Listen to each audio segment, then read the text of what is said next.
बिठूर के पवित्र घाट से शुरू हुई ये कहानी धीरे धीरे मौत, काले जादू और खूनी युद्ध की सबसे खौफनाक गाथा बन गई।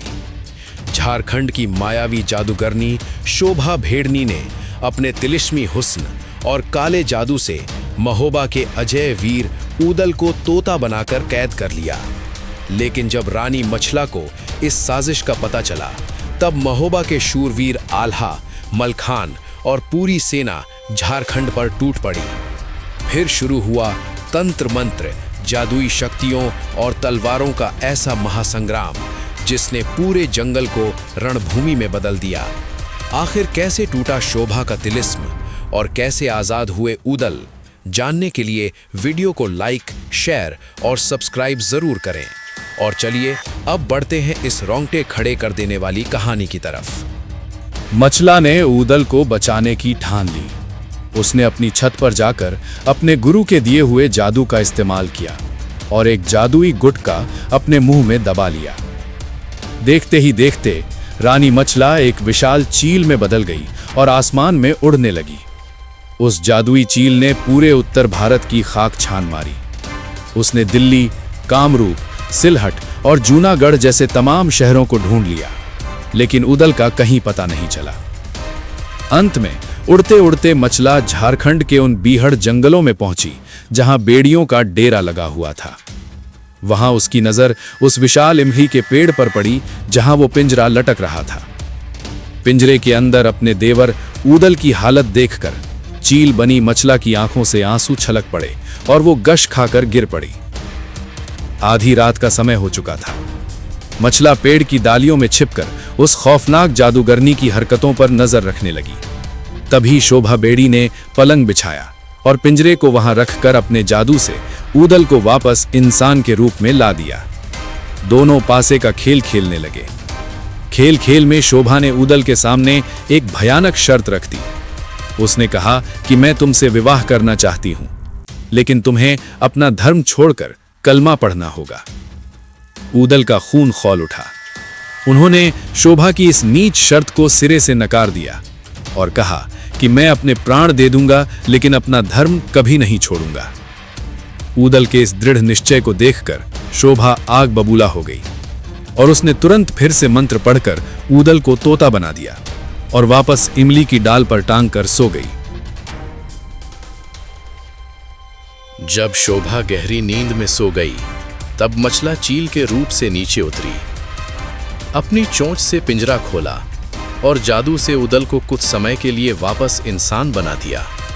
अपनी भाभी को वहां देखकर ऊदल की आंखों में आंसू आ गए और उन्होंने तुरंत मछला के पैर छुए। ऊदल फूट फूट कर रोने लगे और बोले, भाभी, देखो मैंने क्या पाप किया जो इस जादूगरनी के चंगुल में फंस गया। किसी तरह मुझे यहां से निकालो। लेकिन जब मछला ने उन्हें वहां से चुपचाप चलने को कहा, तो उस सच्चे राजपूत वीर का स्वाभिमान जाग उठा। ऊदल ने कहा, ये चुड़ैल मुझे चोरी से लाई है। अगर मैं भी चोरी से भाग गया तो रण की देवी भगवती मुझसे रूठ जाएंगी।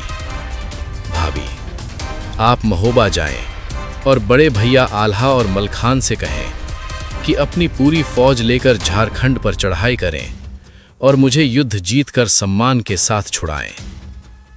मछला ने ऊदल की परीक्षा लेते हुए पूछा, देवर जी, सच सच बताना, क्या ये सुंदरी शोभा तुम्हारे मन में बस गई है?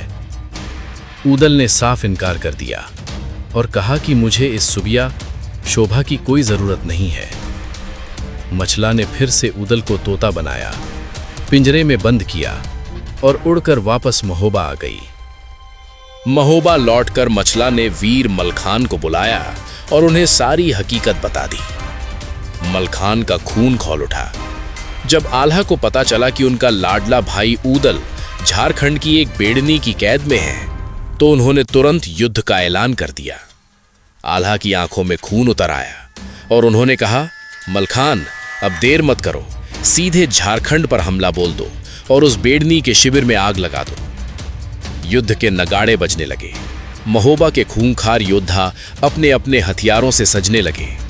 तोपें, हाथी, घोड़े और पैदल सैनिक सब झारखंड की ओर कूच कर गए। इस विशाल सेना को झारखंड पहुंचने में 24 दिन का समय लगा।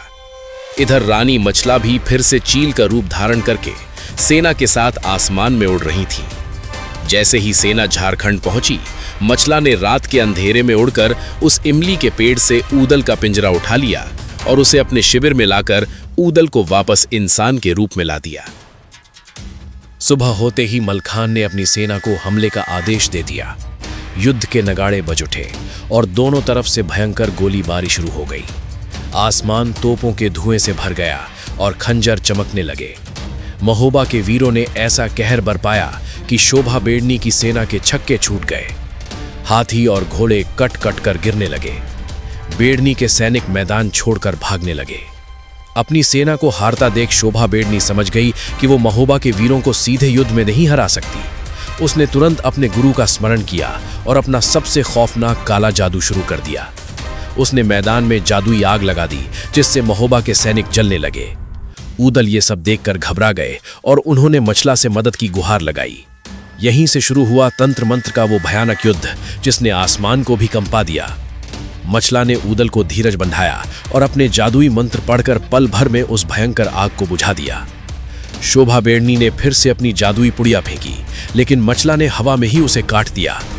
घबराई हुई शोभा ने एक साथ अपने सारे तिलिस्मी जादू चला दिए, लेकिन मचला ने उसे पूरी तरह से नाकाम कर दिया। अंततः मचला फिर से एक भयानक चील का रूप धारण करके आसमान में उड़ी और शोभा बेड़नी की आंखों से ओझल हो गई।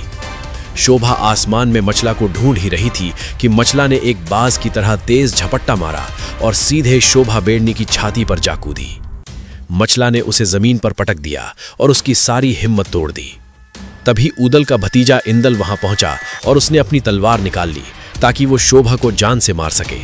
लेकिन रानी मचला ने उसे रोक दिया और कहा, बेटा रुक जाओ, एक औरत पर हाथ उठाना हमारे राजपूत धर्म का घोर अपमान है।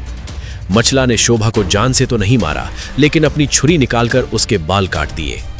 तंत्र विद्या में बाल कटने का मतलब था कि शोभा का सारा जादू और शक्तियां हमेशा के लिए खत्म हो गई। अंत में महोबा के वीरों ने उस लाखों के गहने वाले डब्बे को वापस ले लिया और विजय का डंका बजाते हुए अपने प्यारे भाई ऊदल को शान से साथ लेकर महोबा की ओर लौट पड़े। और इसी के साथ उस खौफनाक बेड़नी का गुरूर और उसका तिलिस्मी साम्राज्य हमेशा के लिए खाक में मिल गया। ये कहानी केवल युद्ध की नहीं, बल्कि इस बात का प्रमाण है कि जब बुराई का तिलिस्म अपने चरम पर होता है, तब सत्य, धर्म और परिवार का प्रेम दुनिया के हर काले जादू को चीर कर रख देता है। इस कहानी का कौन सा हिस्सा सबसे ज्यादा रोमांचक है? क्या रानी मचला और शोभा के बीच कोई और मुकाबला हुआ था? ऊदल के तोता बनने के बाद महोबा में क्या प्रतिक्रिया हुई?